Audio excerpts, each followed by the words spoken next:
Welcome back to another episode of Lush Life, No Labels, a podcast where I talk about the struggles and joys of self improvement, anywhere from relationships, career, wellness, and more. I'm Fatu. My story of the week this week is inspired by an article I read on Substack. The article is called The Quiet Rebellion of a Little Life by Caitlin Richardson. It reflects on the beauty and quiet defiance of choosing a modest yet intentional existence over society's expectations of relentless ambition and outward success.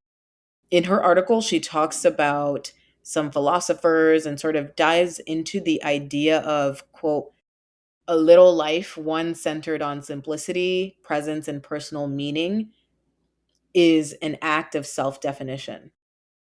I'm intrigued by this article for many reasons because part of the message reminds me of how I started to change my mindset towards life.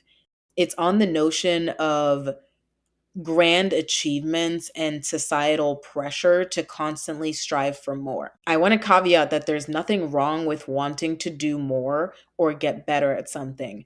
I'm certainly someone who would describe herself as ambitious, and it's one of my stronger personality traits. However, I do want to point out that if you have the desire because of pressure or because you feel you have to, then that might be something to look deeper into for yourself. To me, having ambition is very important and is basically what drives me in my everyday life. I do it for myself and not because I want validation or to please other people. I basically have two main thoughts I want to explore in this episode. One is the varying definitions of success and why it's okay to have our own definitions of success. Two, the social pressure of being visible, whether online or offline. So this episode might jump from place to place, but it's all going to make sense, listener. So stick with me. Jumping into something you've heard me talk a lot about, which is being on the internet and social media. You've heard me talk about this with a ton of episodes, partially because I'm a millennial. Actually, I'm a latter a millennial. I'm one of the few last years of the generation. So I am a millennial, but I can also relate to Gen Z things.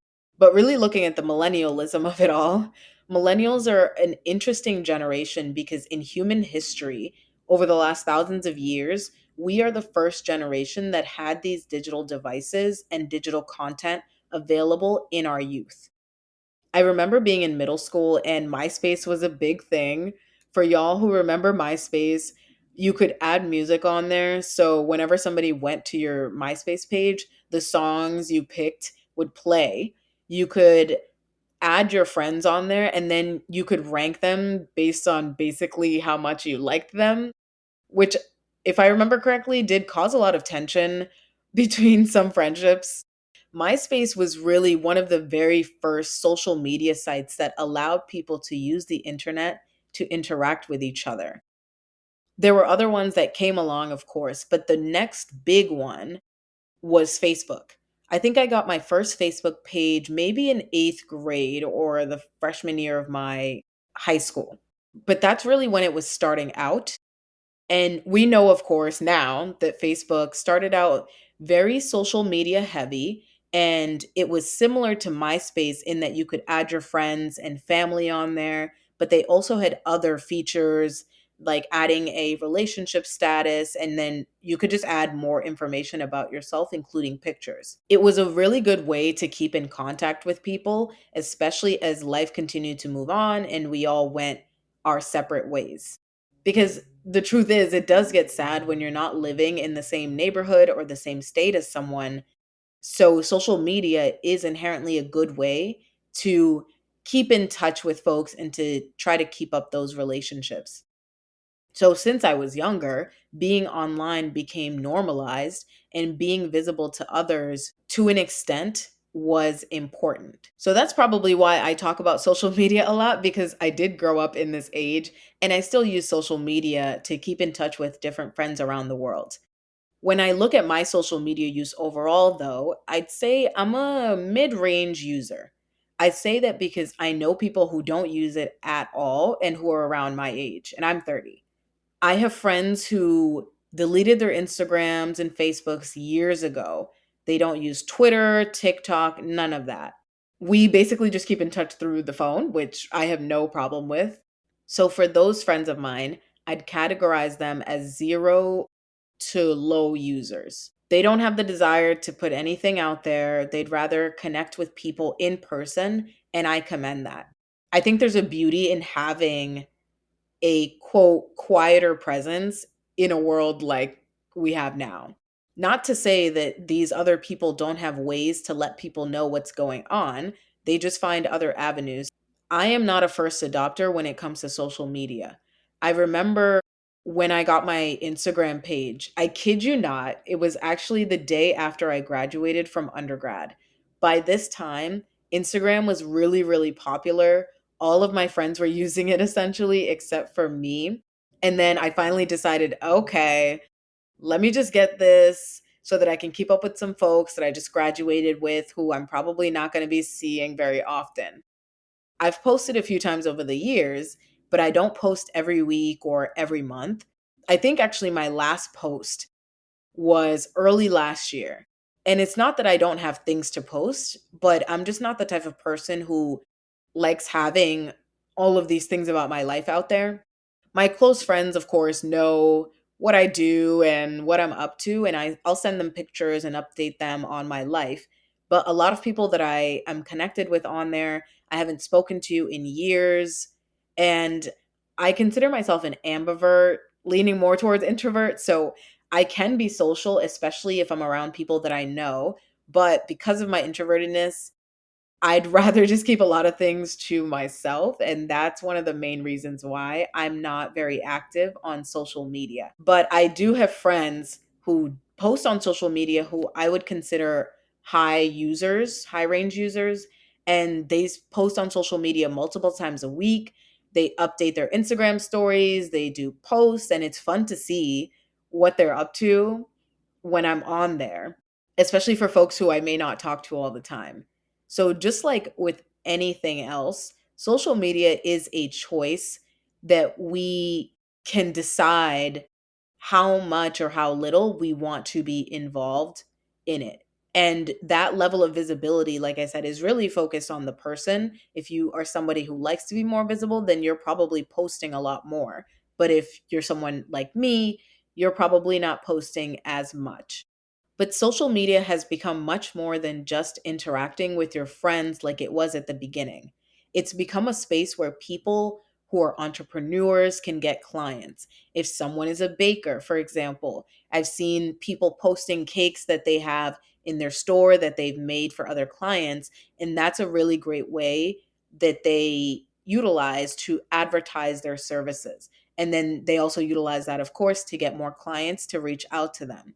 I've seen people who are independent contractors and they're showing the type of work that they've done, if they've built a house or they flipped a house, and that's how they get people to reach out to them for more business.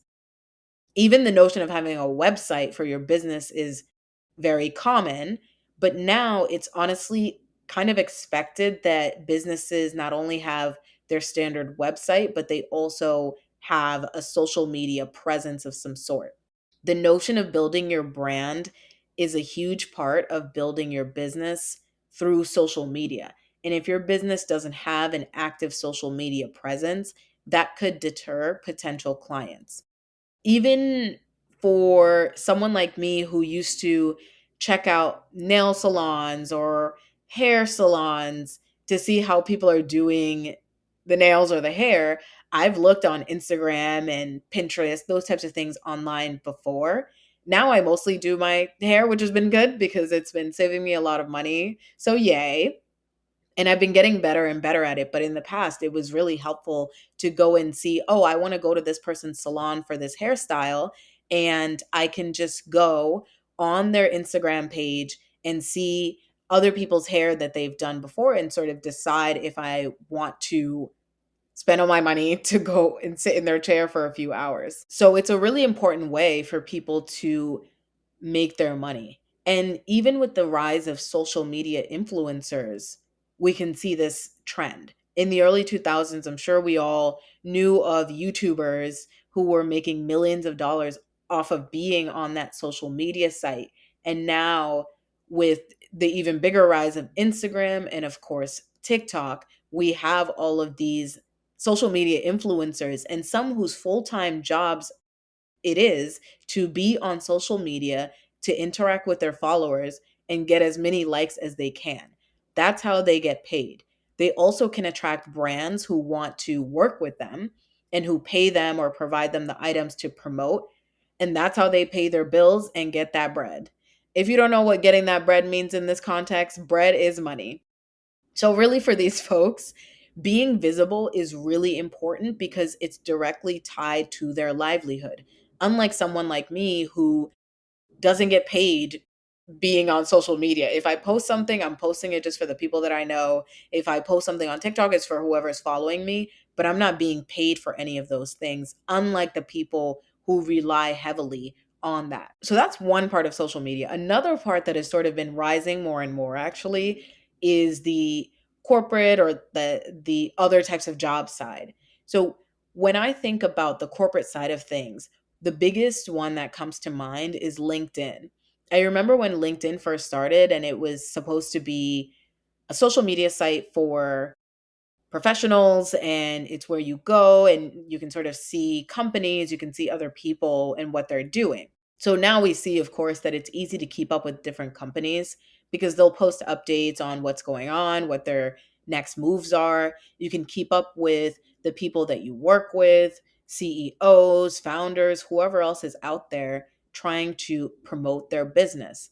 It allows you to see what these businesses are doing, how they're thinking of growing, where their pain points might be. So it's another way to keep up with people professionally. Some jobs actually rely on LinkedIn to promote their business through marketing efforts, to get more people to apply through the job postings so that they can see who their potential candidates are and see what the background of their candidates are outside of just their resume and their cover letter. It's really become something that has evolved more and more, especially after LinkedIn, the entity, was purchased by Microsoft because they want to make it something bigger. It's become sort of the Facebook, I would say, of the professional job market. Similar to some of these influencers, it has become very integral to businesses because whether they're trying to find candidates or whether they're trying to find clients, social media is a really great way for them to get themselves out there and to be more visible. I've never needed it for my job. I'm not on LinkedIn very much. I think I've only had one post ever. And it was when I was an intern one time during business school, and it was National Intern Day. So I was like, all right, I'll post this picture. You guys already gave me the text that you want me to write on it. So it's not really too much on me. But otherwise, I don't go on there. I have used it in the past to network and to find out more about different businesses or what people have done, but that for me has been pretty sparing. And like I said, I'm just not the type of person who is very social like that and likes putting out my business. So that's probably why I haven't posted as much. But I do see other people's posts whenever I come on there. I don't really interact really. I'm trying to start liking posts more. And it's not because I'm a hater, but to me it's just really overwhelming because there are so many posts, and sometimes I just feel like I have to be keeping up with things all the time, and I don't like feeling pressured like that. So there is that good side of it where it's helping to push that professionalism, but some other sides that I see on there is really how people talk about themselves. Sometimes I see people writing essays on all of these great things that they've done and all of their attributes and promotions, and they want people to celebrate them, and there's nothing wrong with that. I think it's great if you want a bunch of people on the internet to be celebrating you. But on the other hand, I also see parts of it where it looks very braggy and showing. From my perspective, that may not be the case for my listeners, but for me, that's what it is. And that kind of gives me the ick. But again, it's a personal choice. So maybe I sound like a hater, but that's just how I feel about it when I see those types of things. I feel like people are trying to show each other up, which again is a personal choice. If somebody wants to do that, then they can do that. And most people are not like that. But it's just something that I've noticed.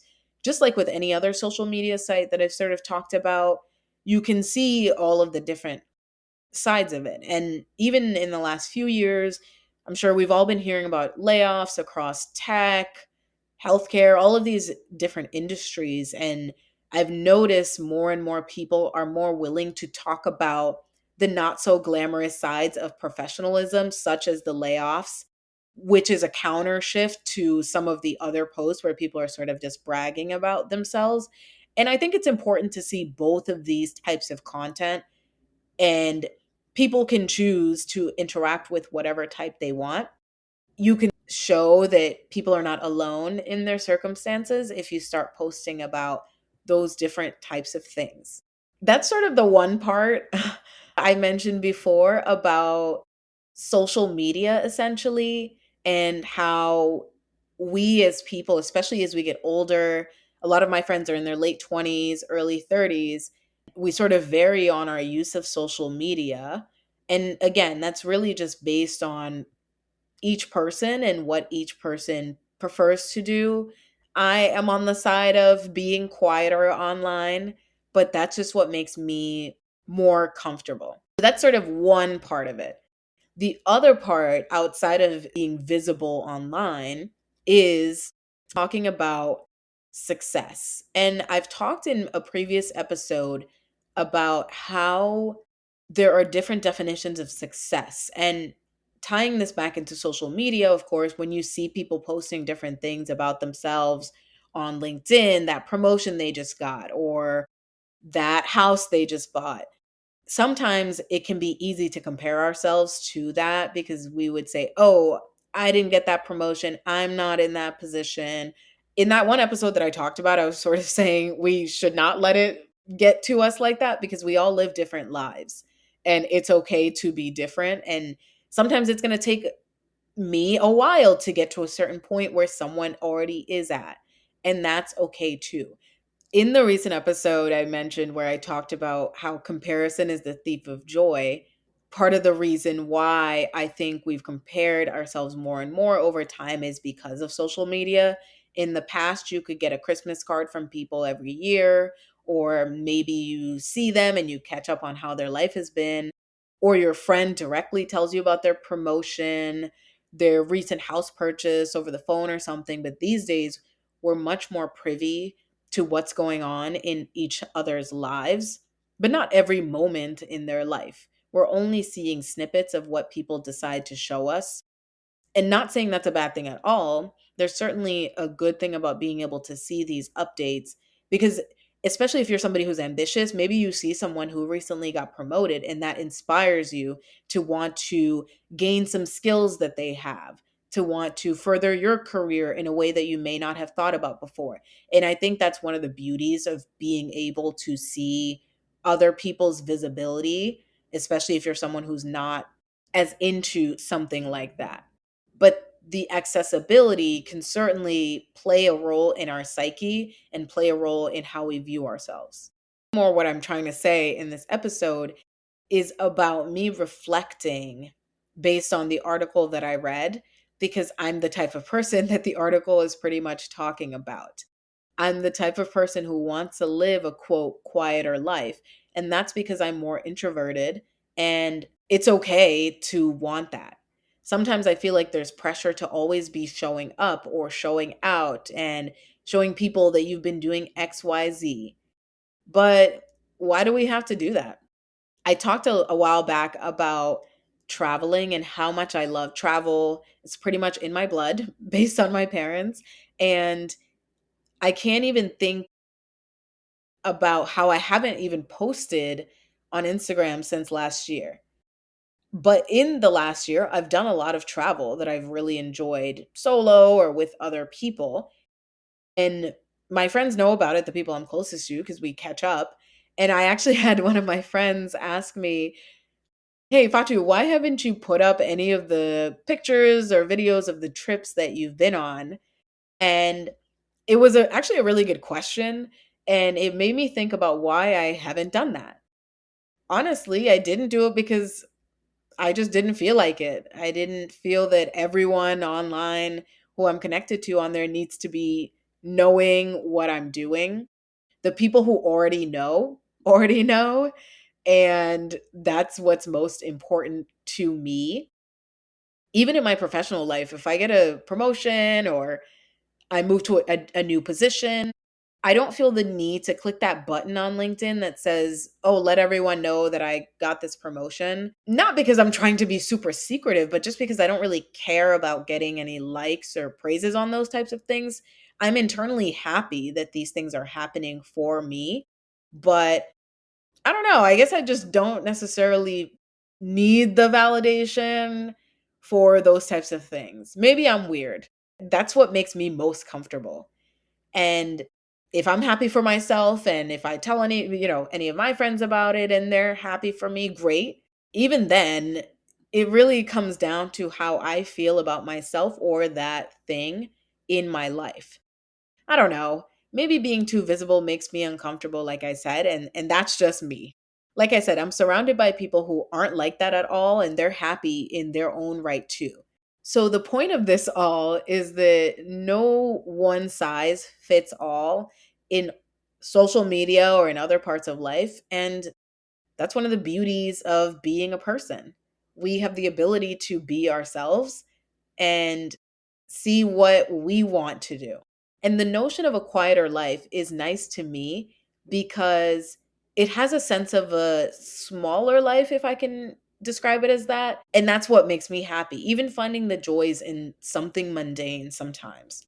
But it was one of the first steps that took for me to get out of my head and to get out of this notion that everything has to be perfect or I have to do XYZ to be a successful person. At that time, I was still working in consulting and was not very happy at all. Even though being in consulting in the circles that I'm in or I was in was one of the ways that people define success. When I first got that job, I was like, wow, I'm on my way. This is what people say you should do. Like, this is great. And I learned a lot of skills in consulting. I'm grateful for the time that I had there. And I still use a lot of those skills today, but that wasn't the place for me, and I had to come to terms with that. Success has been defined so much in our society as having a lot of money, having a big house, having some fancy title. If those things are success for you, then good, because I do think those things can be measures of success, but only if it is for you and not because you feel like that's what you're supposed to do. I also don't think those are the only ways to be successful. I used to think that.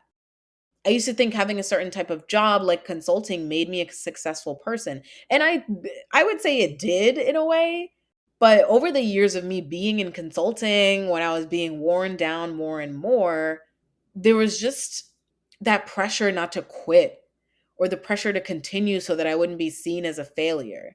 I didn't want to be seen as a failure to my family, to my friends, to other people that I went to school with. So I tried to stick through it, and I don't want that for myself. Honestly, I don't really subscribe to this notion of I need a specific title anymore, and it's been so freeing. Having a specific type of title isn't necessarily what I want, but I want to focus more on the skills that I want to build or other things that are more valuable to me than a certain type of title.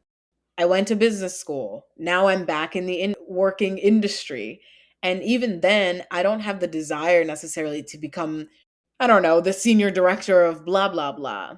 But there are certain skills that I see people in higher positions have, and I want to find ways to learn those skills because that's actually what's more valuable to me because I have other desires and ambitions to utilize these skills into entrepreneurship and to utilize them into different things that I want to realize for myself. Because you can have the title all you want, but ultimately the title does not define who you are as a person, and it certainly does not show the capabilities that you have. Yes, there are people who work hard and get the success because they're working hard. I know a lot of people like that. I have a lot of friends like that who've worked really hard. They've been promoted. They're getting these fabulous jobs, and I'm so happy for them. But let's be real. If you've ever worked, which I'm pretty sure most of my listeners have, you've probably known one person who has a big shiny title or makes a lot of money, and you wonder, how did they even get to this point? Did they really get that because they have the capability of being in that position?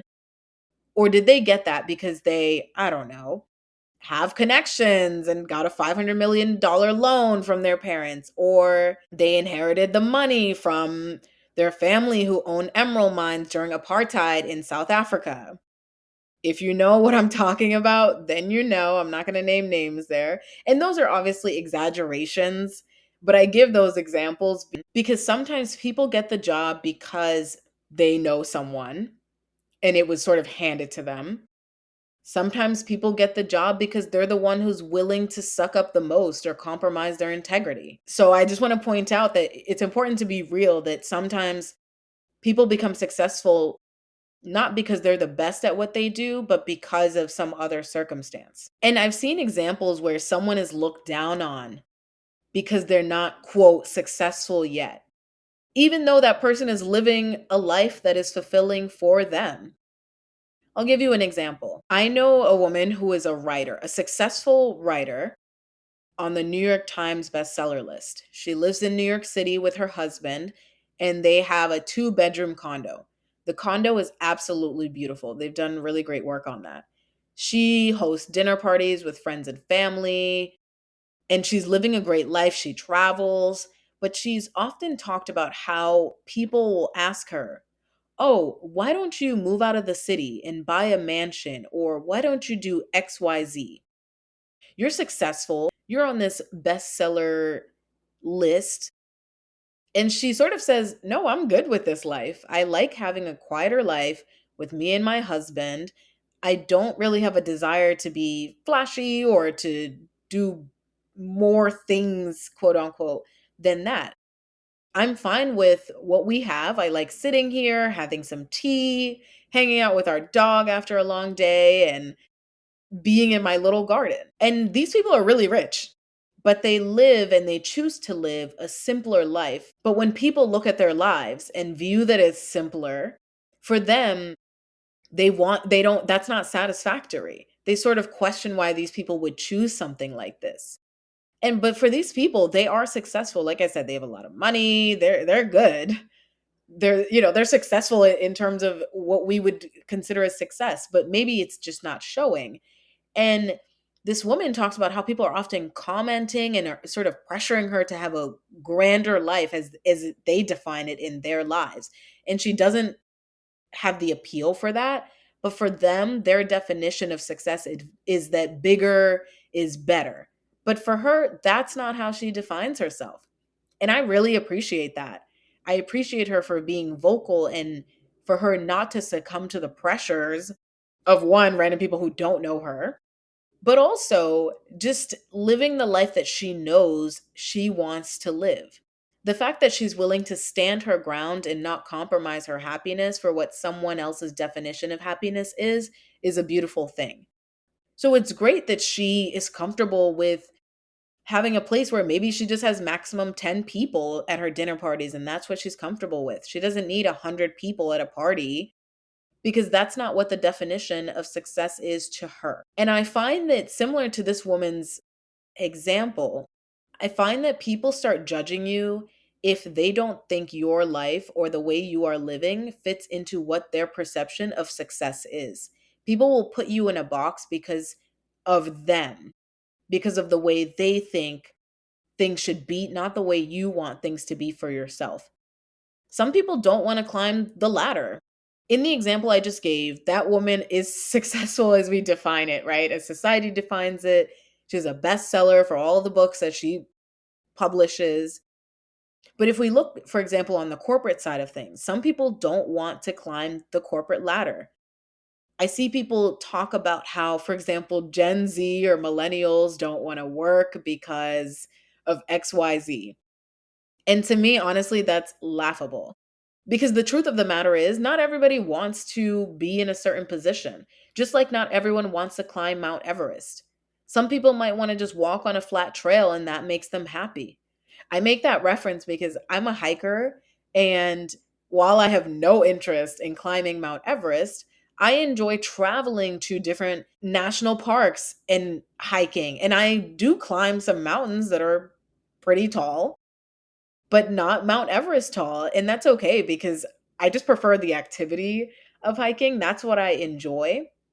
I like to hike around where I live too. I don't need to travel to do that. And it's a nice way for me to spend time with people and get those nice views and clear my head.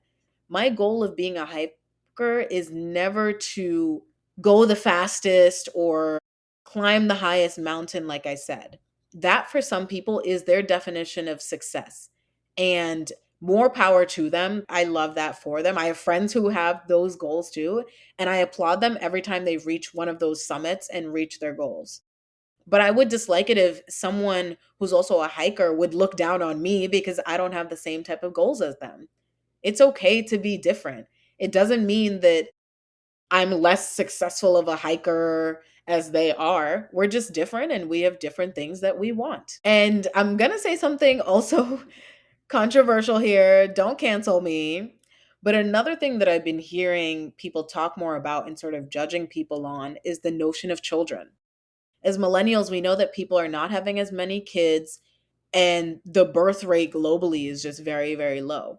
I'm not going to get into that whole thing because that's a whole conversation for another time. But I've noticed that some women who choose not to have children really get on other people's nerves. But for people, women, or couples who have specifically made the choice that they don't want that, I find that a lot of pressure comes from society, but also parents because they want these people to have kids. And I always wonder what their deal is and why they're so pressed about what that other person wants to do or doesn't want to do, especially because oftentimes it won't impact their lives. And they're not the ones who have to basically take care of that kid. They're not the ones who have to stay up all night, carry that child, have the money for the child's clothes and food and daycare. And I understand people wanting other people to have certain things because they say, "Oh, I had kids and it's beautiful, so you should have them too." I understand having those conversations, but I think if someone says explicitly that that's not something that they want, then it should just be left at that. Because I understand some people's definition of success is having children and is raising children as well. And I think that's great. I know a lot of parents who are very happy about that. But on the other hand, we shouldn't have to pressure people or try to force them into something that is our definition of being a successful adult. So, this is just another example of something that I see where some people's definitions of success does not match with other people's definition of success. And no one should take it as a dig if someone doesn't want to do the same things or live the same type of life that you don't want to live. If you're bothered by that, it means that there's something else that you are bothered by and it's not anyone else's fault. I've talked about a lot of different things in this episode, so I hope it made sense in the end. But really, what I wanted to convey here was that it's okay to live your life as you define it. Sometimes, if you're the person who doesn't conform to these things, people are going to think things about you. People are going to judge you, which again is something that I've never really understood. It's none of my business what other people do personally, and it shouldn't be other people's business what I decide to do and how I decide to live my life. I don't know why people spend the energy on those types of things when they could spend their energy furthering themselves or furthering their own goals. I do have people who support me. I have family and friends who root for me, and I root for them. So, like I said, I love to celebrate the people around me and celebrate their joy because that's what I prefer to focus on. I don't know if it's my age, probably. I'm learning more and more about myself, and doing this podcast also really lets me explore myself more in different ways too. And it's really great because I'm learning to make decisions based on me. Not to say I'm selfish, but I feel like growing up, I kind of sometimes would do things because, like I said, it was pressure or I felt the need to do certain things. I don't know. But these days, I don't really think about it like that anymore. I can, of course, consider people around me and consider them before I make a decision. But ultimately, the decisions come from me. It will not come from me trying to necessarily please other people or trying to prove something to other people. The only person I need to be proving anything to is myself, baby. Me, myself, and I, because I'm the person who I need to ensure is happy. I'm the only person whose definition of success I need to reach. I hope I got my point across here. I know I sort of jumped around different topics, but I hope you enjoyed this episode. And for my listener, one question I have for you is kind of introspective, but really think about one thing that you are striving towards and think about, are you really doing that thing for yourself, or do you feel like there's some type of pressure that you felt that is driving you into that? Thanks for listening to another episode of Lush Life No Labels. Like and subscribe to this podcast, leave me some comments. Cheers to your lush life, and see you later.